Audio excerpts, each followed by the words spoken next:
Is it hard to start from scratch when you have so much invested into? Yes, it's very hard. How frustrating is that? Well, it's a strange thing, Kirby, because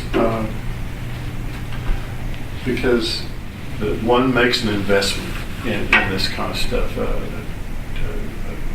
Really makes an investment with their heart. And it was really tough to leave it and start again. There were some people in the office that were truly upset, and Melissa was just upset, and but we get into this, and it's a new challenge, and off we go again.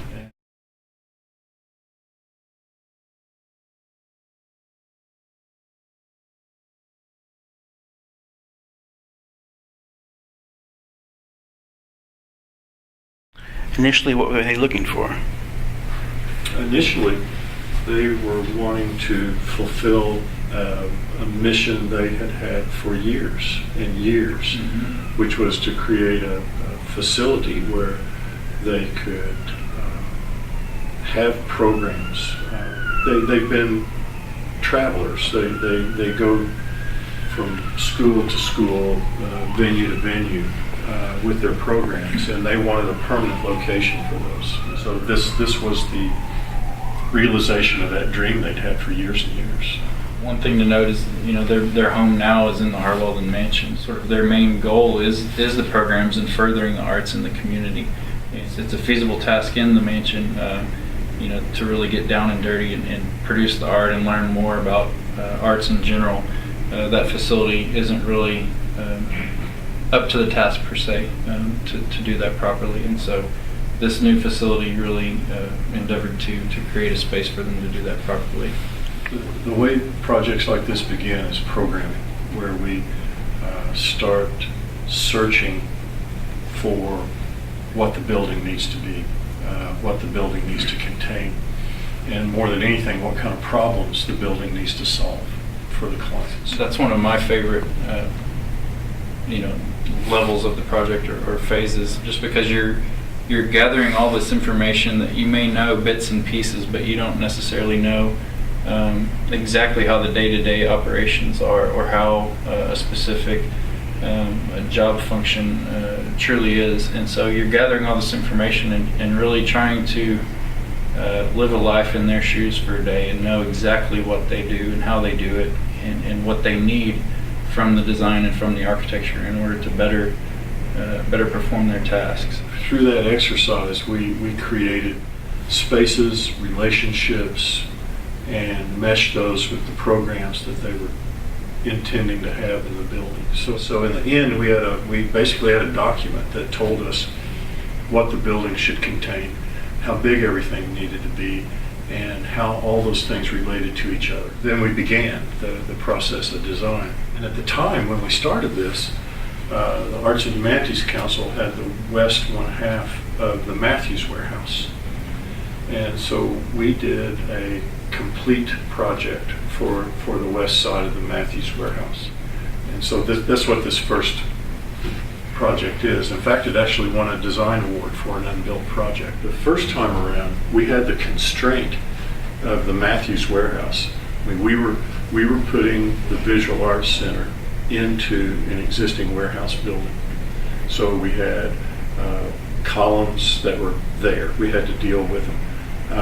We had exterior walls that were there. We had to deal with it. So it shaped what we did. Programmatically, this building has galleries.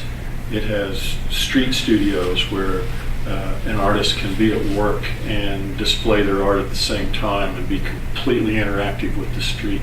It also has studio spaces for painting and drawing, sculpture, printmaking, fiber art, traditional photography, film photography, and plus digital studios where they have cutting-edge computers, printers, and be able to merge that new digital art with traditional art. On top of that, there was the need to have artist studios so that local artists would have studio space within the building and be able to share their knowledge with students and others that were part of the Visual Arts Center membership, so to speak. That's what had to go in the Matthews Warehouse project.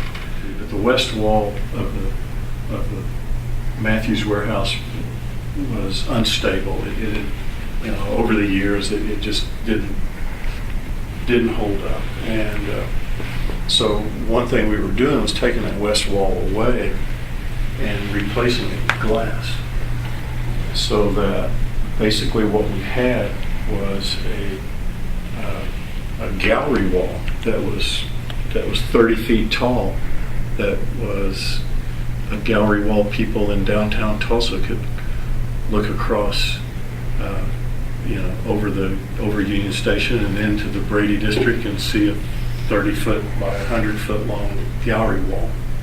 And we were really excited about that, and the kind of almost bringing an art gallery to people sitting in an office building an eighth of a mile away. We carried the job all the way through. I mean, from initial programming all the way through construction documents. I believe we would actually even issue the construction documents for permit and for bidding. As it turned out, a set of events that changed with what was going on with the eastern half of the Matthews Warehouse. The Kaiser Family Foundation was attempting to get historic tax credits for their side. And the Matthews Warehouse was built in 4 stages. The first 3, which were the eastern part that the Kaiser Family Foundation had, were built in the 20s.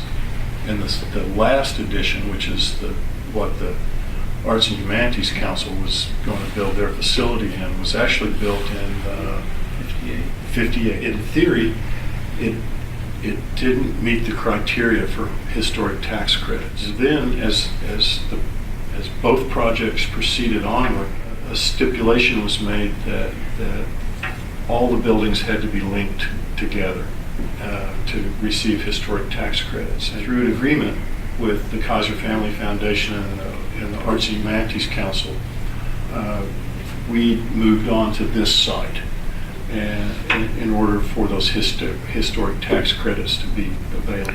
What year was that? The development. So. What year was that? That was just 2 years ago, wasn't it?